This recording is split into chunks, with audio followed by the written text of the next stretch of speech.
in the weaving of destinies, we, as architects of existence, carve the soul-forged tapestry of our own legacy, each decision a stroke upon the canvas. And in the echoes of our choices, a universe unfolds, entwined with the threads of fate, veiled in the shadows of our world's eternal dance. In days of yore, amid its gilded prime, the kingdom of Camelot thrived, wherein dwelt folk of both mortal and mystic ilk in accord. Shielding this realm was its eminent sovereign, Arthur Pendragon, who brandished a fabled blade believed to bear divine benediction. 'Twas under his safeguard that Camelot dwelt, serene and given to diplomacy, war's folly laid to rest. Yet, alas, this serenity faced disruption, as an army of renegade spellcasters aspired to subjugate not only Europe, but the entirety of Gaia. Armed with blade and resolve, Arthur Pendragon and the Knights of the Round clashed with the rebel spellcasters, instigating what would be known henceforth as the Druid Wars. As the Druid Wars concluded in Camelot's favour, the cost was apparent. The hallowed peace lay shattered, and a lingering distrust of magic persisted among the populace of Camelot.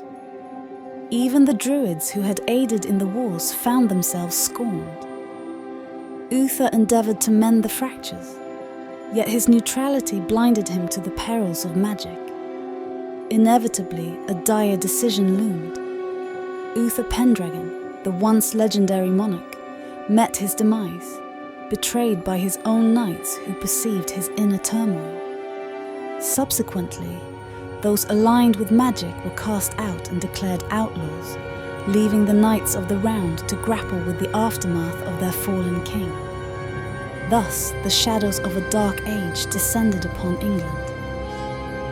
Yet, amidst the gloom, a glimmer of hope persisted, for Arthur's famed sword was nowhere to be found. Whispers of legend speaks of its respite as a sword within a stone, awaiting the destined moment, when the once and future king would rise anew. Amidst the London realm, a solitary caravan wends its way, drawn by a lone steed and steered by a lad clad in argent armour, his tresses cascading long. Concurrently, within the caravan rests another youth, still in the early throes of life, slumbering with the sin of sloth echoing in his snores. "Arthur, stir thyself, we're arrived!" The lad, known by the name of Arthur, roused from his rest, his limbs protesting the stiffness from a night spent on unyielding wood. "Young! My back is killing me!"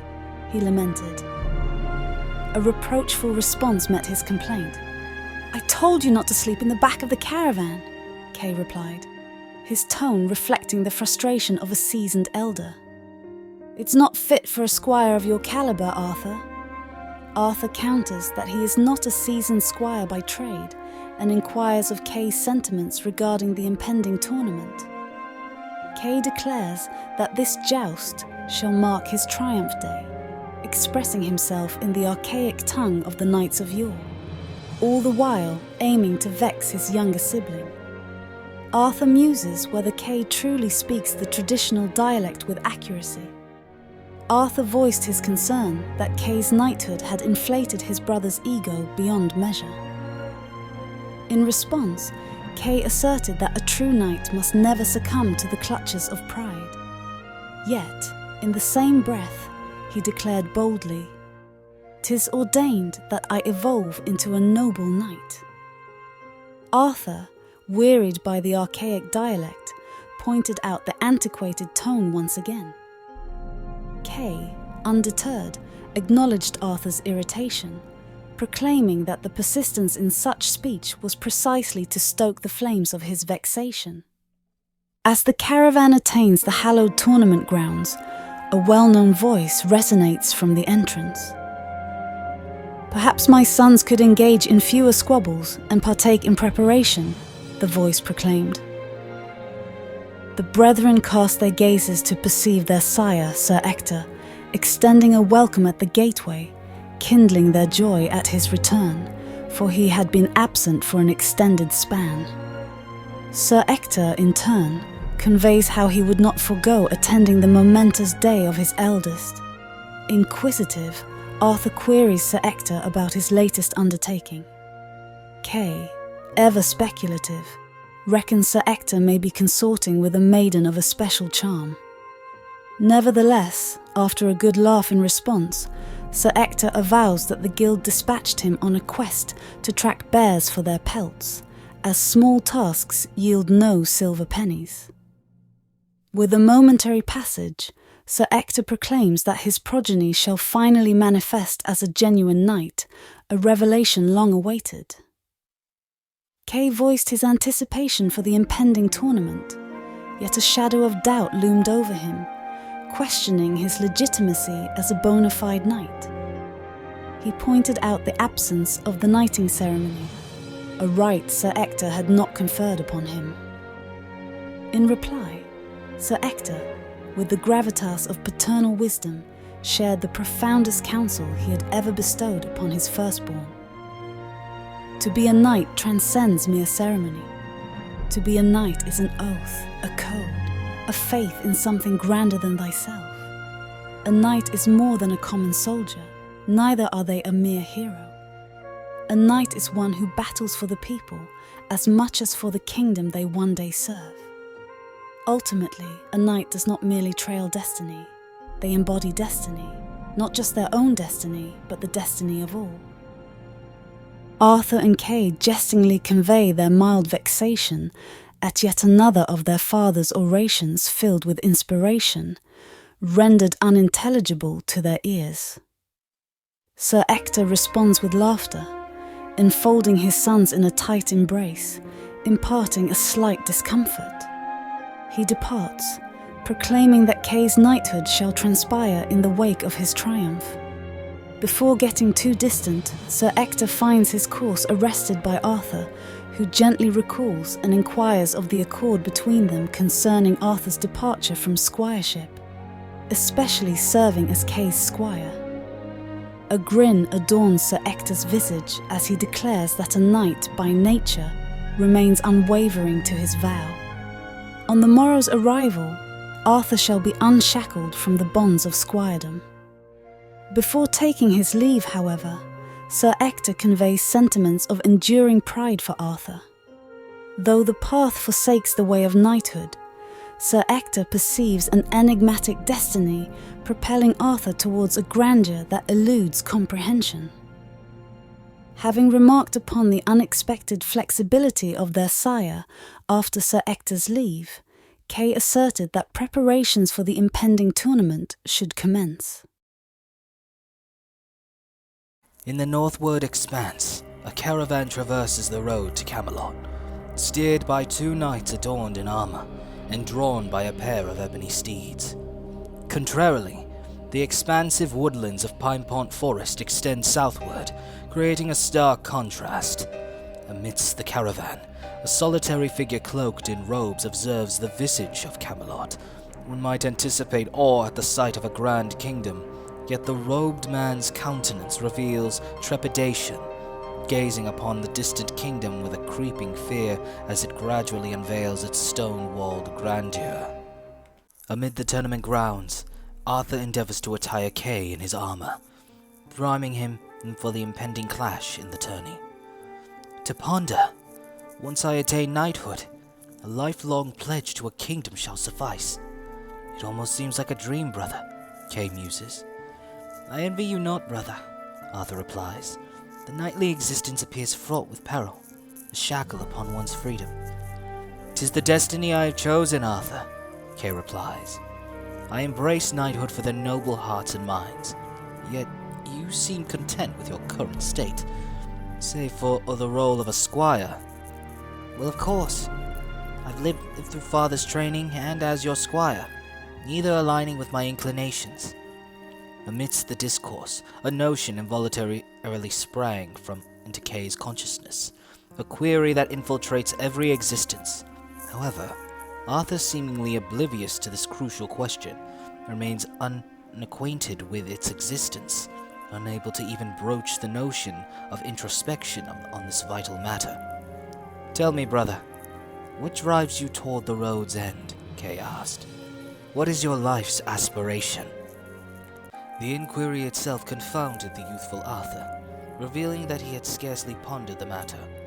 It seemed as if Arthur harbored a peculiar contentment with the entirety of his existence, a realm where contemplation of such questions had never taken root.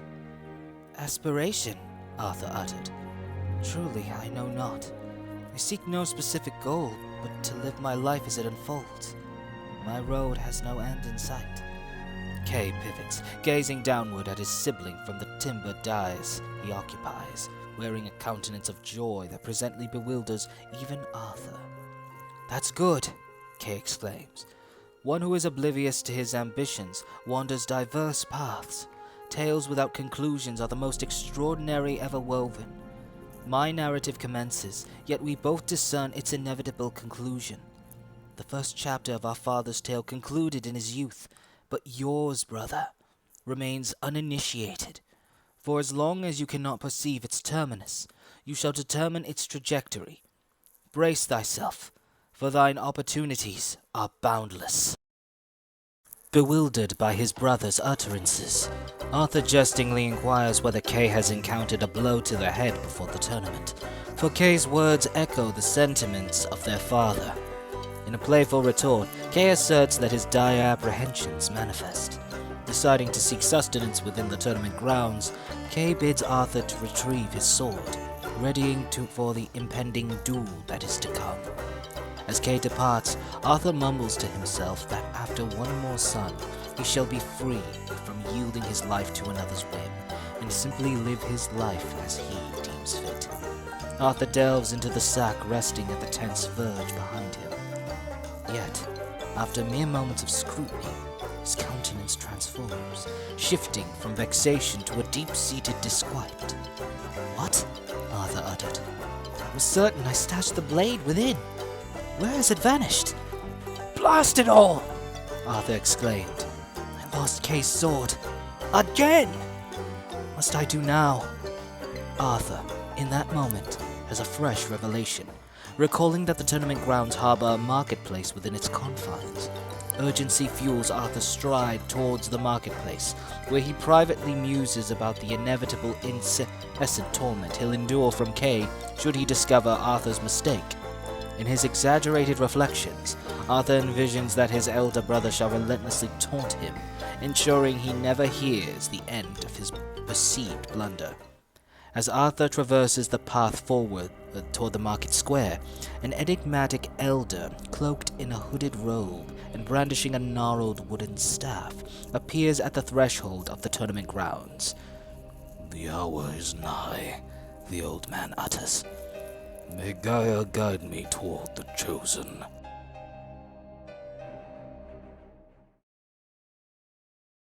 Arthur descended upon the marketplace, beholding the diverse throng of denizens and traders.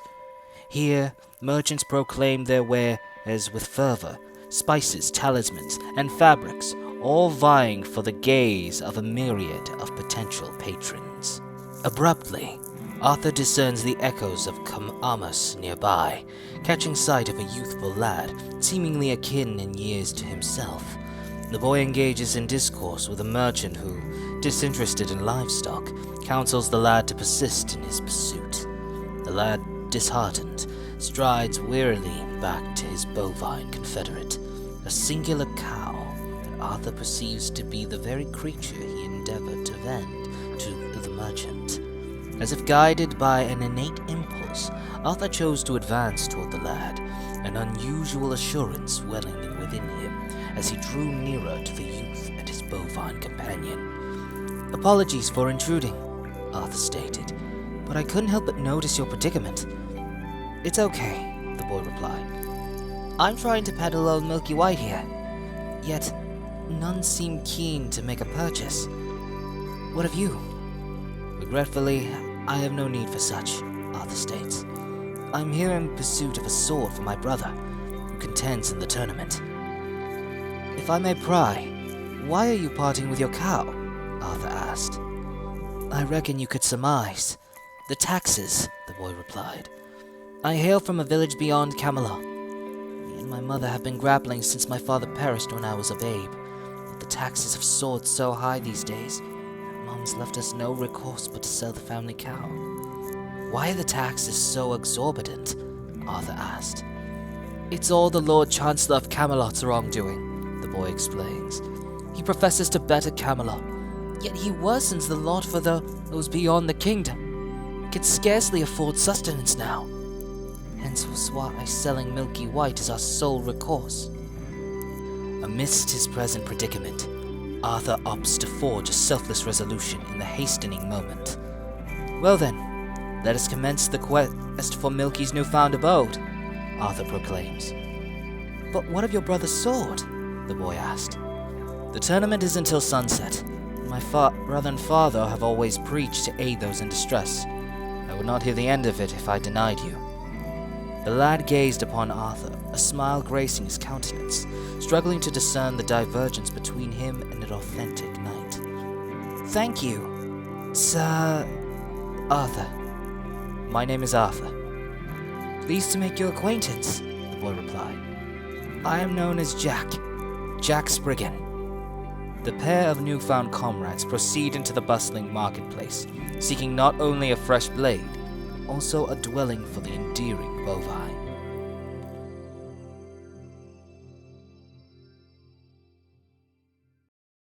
In the northern vestibule of Camelot, the duo of knights unshackles the cloaked figure from the confined caravan and hauls him toward the northern gate. One of the knights commanding the gates depart.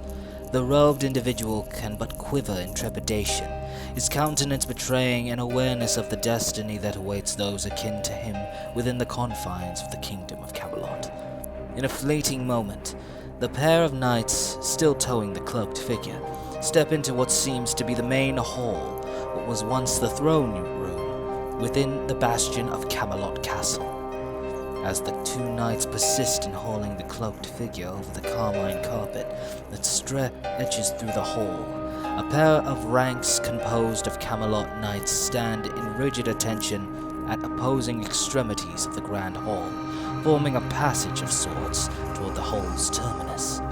Amidst these knights stands one who forgoes armor, clad in attire that many presume to be his daily vestments, yet concealing a blade at his side, emblematic of his role as a knight of Camelot. As the armored escort guides the hooded figure to the hall's terminus, our knight proclaims the arrival of the druid, addressing their superior as my lord. Another knight elucidates that the druid was discovered, lurking in the province of Nottingham, with a bounty hunter facilitating his capture. The figure, in his lofty station, directs gratitude to be conveyed unto the monarch of Nottingham. Following this command, the two armored knights, imposing figures of authority, compel the hooded figure into a subservient posture, demanding him to kneel. In this moment, the robed man finds himself in the presence of their savior and deliverer, the esteemed Lord High Chancellor of the Republic of Camelot, Vortigern. The druid casts his gaze upward at Vortigern, fraught with trepidation. Yet, in a confounding twist, the man's visage bore a semblance of genuine solemnity, akin to sorrow. It was as if he harbored pity for the solitary druid's journey that unfurled unto this very moment. You may rise, Vortigern proclaimed. The druid rises, provoking the ire of the knights present, save the knight bereft of armor. His gaze fixates upon Vortigern, locking eyes with the lord, peering directly into the orbs that reveal the essence of his being. The druid discerns no hatred in those windows of the soul, merely a disquiet that exacerbates the druid's vexation. I harbor no uncertainty as to why you are present before us, Vortigern proclaims. 'Tis not your transgression, for you've been beguiled and tainted. But you can save yourself, save your people, should you divulge what we seek to learn. I know what you are, the druid replied. I am keenly aware that I stand as the final remnant of my people, so spare me not your insult by weaving deceit. You may submit me to myriad torments. Like my brethren before me, I shall divulge not. A spectral hush descends upon the chamber, the druid maintaining an exterior composure, concealing the crippling fear that courses within. Vortigern, it appears, laments the predicament that binds him, his hand clenching in anguish against his sole expression, genuinely mournful for the druid confronting him. Then I am sorry. I seek solely the information at this juncture, Vortigern claims with a regretful tone. Vortigern, in a swift gesture, cracks his fingers, as if beckoning forth a figure hitherto concealed from view within his court. "Agnes!" shouted Vortigern. The druid pivots toward a doorway on the eastern verge of the corridor, the entrance ominously ajar, its hinges emitting an eerie creak that reverberates through the druid's consciousness. Horror takes hold as the druid witnesses a silhouette emerging from the doorway, cloaked in somber emerald robes atop a form-fitting silver armor, seemingly melded with his flesh. The figure dons a mask reminiscent of an iron maiden, obscuring its true nature. The druid's visage contorts with both fear and a cryptic recognition as he gazes upon the enigmatic figure, a disconcerting familiarity echoing in the air. "Esteem yourself, fellow druid," said Agnes, "for you have been bestowed the favor of becoming my new subject of testing." The druid, ensnared in dread, beholds Agnes advancing with ominous purpose. As Agnes draws near, the druid's trepidations intensify, escalating with each step the fiend takes. The culmination of the druid's anxieties materializes when Agnes stands face to face, extending his hand just inches from the druid's visage. The dreaded moment has come to fruition. In fleeting moments of vacant stillness, verdant tendrils of arcane energy emanate from the druid's eyes, nostrils, and maw, his very essence appearing to be drawn into Agnes's grasp.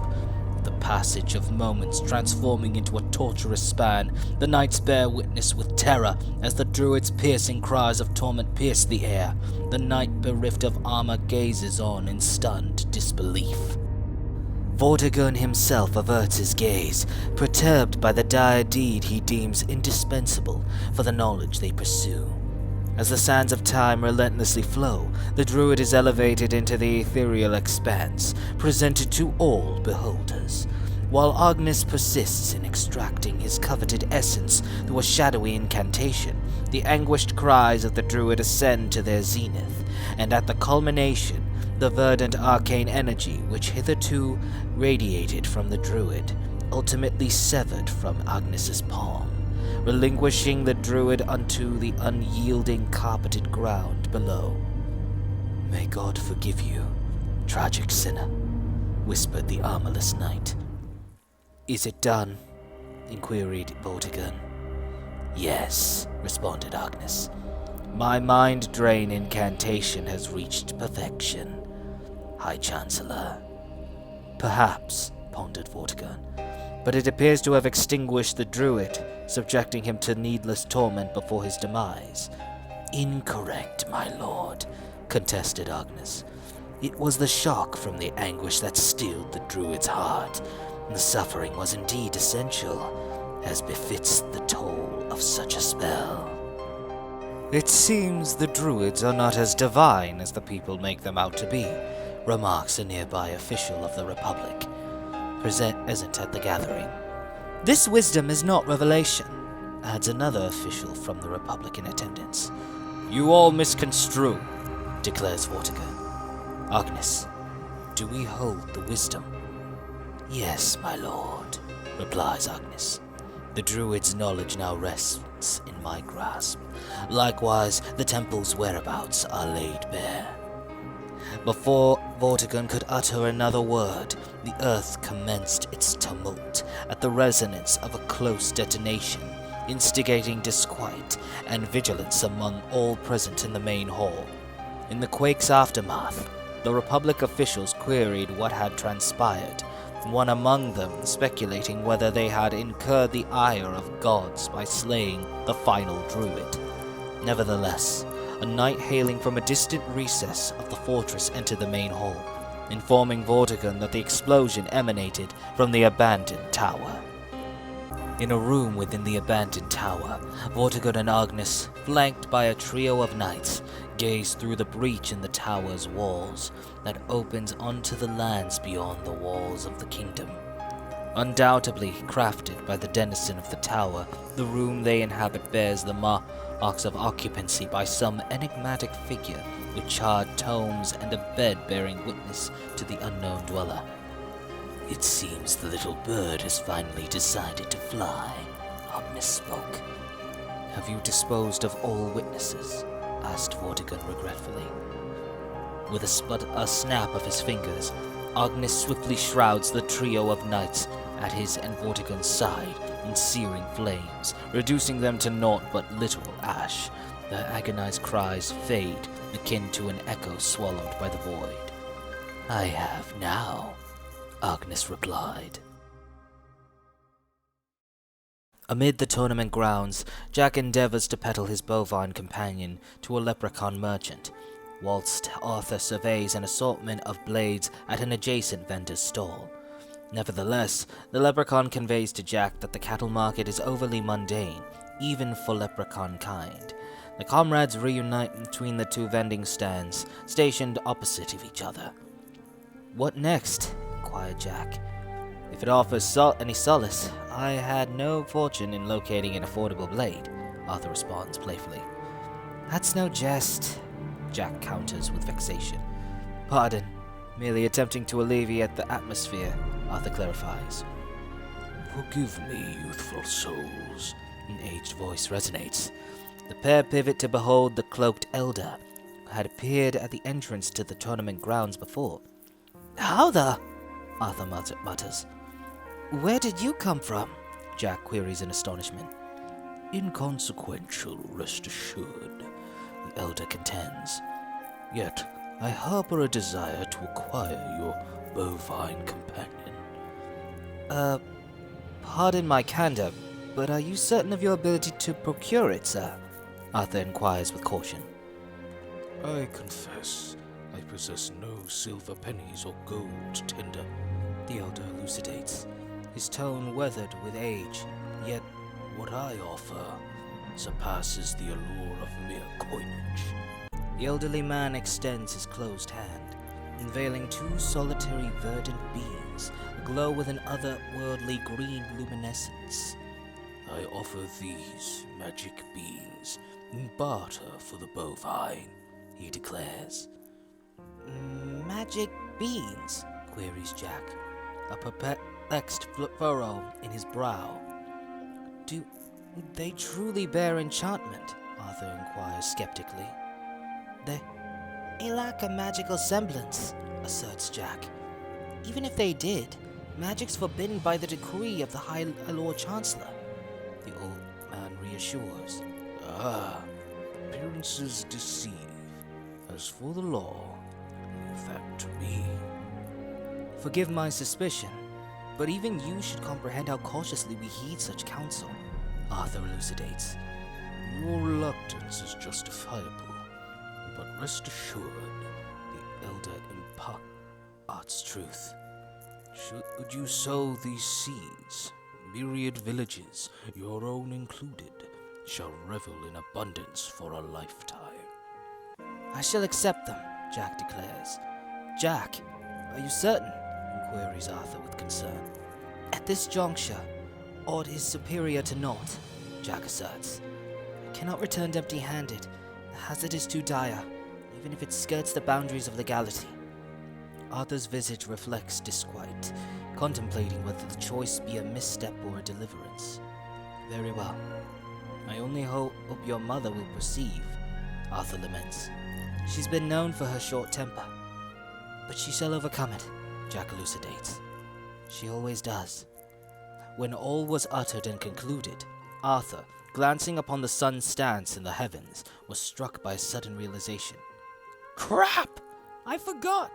It's nigh sunset!" exclaimed Arthur in a moment of panic. "How am I to procure a new blade before the tournament?" An elderly voice interjected. If a sword is what you seek, tales tell of one residing at the heart of Pine Pond Forest, not too distant from hither. Perhaps you should direct your gaze there. Upon hearing this counsel, Arthur hastily embarked for Pine Pond Forest, an expansive woodland enveloping a substantial expanse of England. Yet, Jack voiced concern regarding the rumors that whispered of very few returning from Pine Pond Forest, never to be seen again. Despite such ominous tidings, Arthur, unwavering, pledged not to fail his brother due to mere superstition. He assured Jack that they would rendezvous at the tournament grounds and proceeded into the forest, resolute in his quest. Jack gazes upon Arthur's departure into the woodland, a grin gracing Jack's countenance, a sense of pride welling within him for Arthur's dedication to his kin. "Well, I suppose that just leaves us," Jack remarks.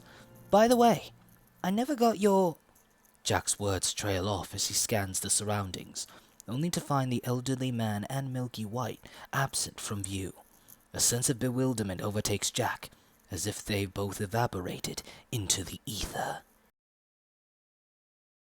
In the recesses of Camelot, Vortigern and Agnes traverse a corridor, their destination shrouded in mystery.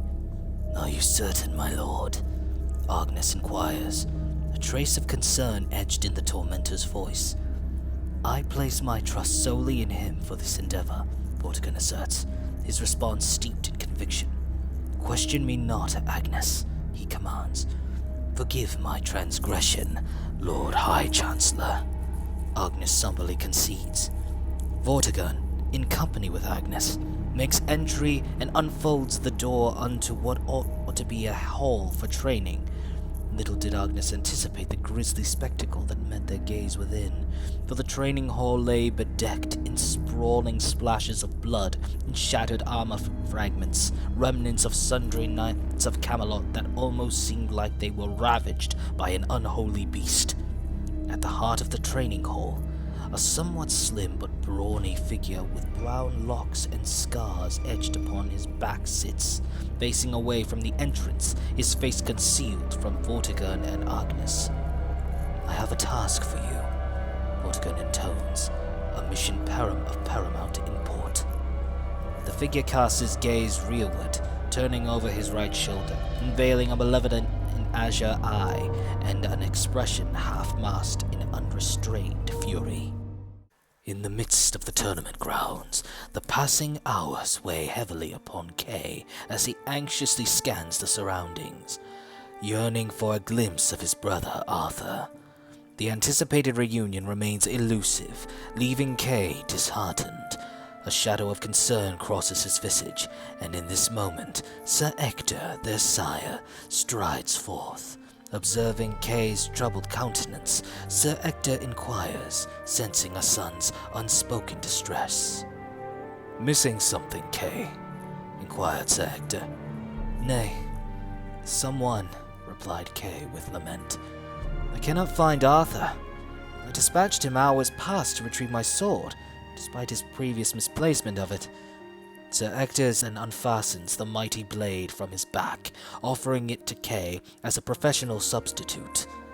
"You can borrow my greatsword." "Truly, both of you are notorious for losing your own," declared Sir Ector playfully. "Yet I am troubled for Arthur. Father, his return should have been swift," Kay declares. "Perchance we should embark on a search for him."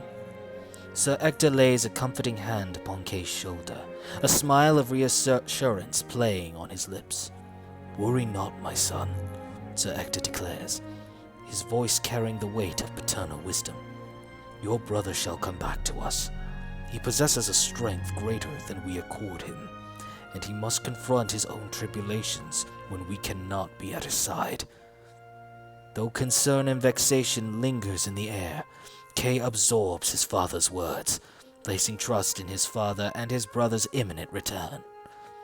Arthur, he believes, was always meant to confront formidable trials alone someday. Playfully, Kay urges Sir Ector to ensure Arthur hasn't wandered astray again before taking his leave. As Kay departs and fades from Sir Ector's view, the countenance of pride upon his face morphs into one of gravity, for he remains in the dark about what destiny has in store. It appears you were correct, Sir Ector addressed seemingly not. Knights, dignitaries, and onlookers from all corners of England traverse the woodland effortlessly. As I foretold, all unfolds as divined, a well-known and aged voice remarked. Sir Ector pivots, and from the obscurity of a passageway amidst the structure of the tournament grounds, the old man in robes emerges. Facing this familiar figure, Sir Ector extends his greetings. "Hello, Merlin," he intones. Through the depths of Pinepond Forest, Arthur traverses the winding path until an unexpected revelation grips him. "Blast it all! Am I lost?" Arthur laments, grappling within the consequences of heeding the counsel of an old man, likely a charlatan who deceived Jack as well. Praying for divine assistance, Arthur remains uncertain of his return. In the wooden expanse, mysterious rustling envelops him, its elusive origin adding to Arthur's dismay. His senses on edge, the forest itself twists and warps, distorting the very fabric of space. This surreal spectacle induces disorientation and vertigo, an unfamiliar and vexing experience for young Arthur. As the forest settles from its warped state, Arthur reopens his eyes, feeling a modicum better, only to confront a ghastly sight no 16-year-old should endure.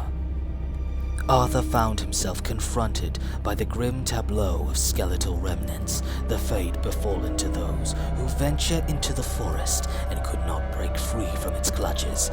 These lifeless forms seem to have weathered the passage of time, their bodies likely succumbing to decay, stripped of any vestiges of flesh. The armor they once wore now lay rusted, and their garments, long torn and worn with age, bore witness to the relentless march of years. At the terminus of the path, an unexpected exit beckoned, bathed in an intense, blinding light, an enigma, for it had not existed when Arthur first arrived in this locale. Left with no alternative, Arthur pressed onward into the unknown. As Arthur strides forth, an overwhelming sense of fear and foreboding envelops him, his path marked by the haunting visage of withered skeletons. Meanwhile, within the armory of Camelot, the muscular figure readies himself, securing his sword upon his back. The creak of a wardrobe unveils a malevolent suit of armor, its steel darkened and ominous. In a conversation at the tournament grounds, Sir Ector concedes that Merlin's foresight proves true once more. "After all these years, what precisely have you beheld?" Sir Ector queried. Arthur then traverses the exit from Pinepond Forest, only to chance upon a spectacle of grandeur. Simultaneously, a cloaked damsel sprints along the southern route of Camelot to Pinepond Forest, whilst the enigmatic figure, now unveiled as a black knight, rides his sorrel steed, shattering the exit of Camelot stables. Merlin, in response to Sir Ector's inquiry, articulates, "A lad, a maiden, a knight." In the heart of Pinepond Forest, Arthur gazes upon a diminutive lake enveloped by arboreal sentinels, its waters adorned with stones jutting skyward. At its core lies an immense stone, harboring what appears to be Arthur's destined boon. "And a sword," Merlin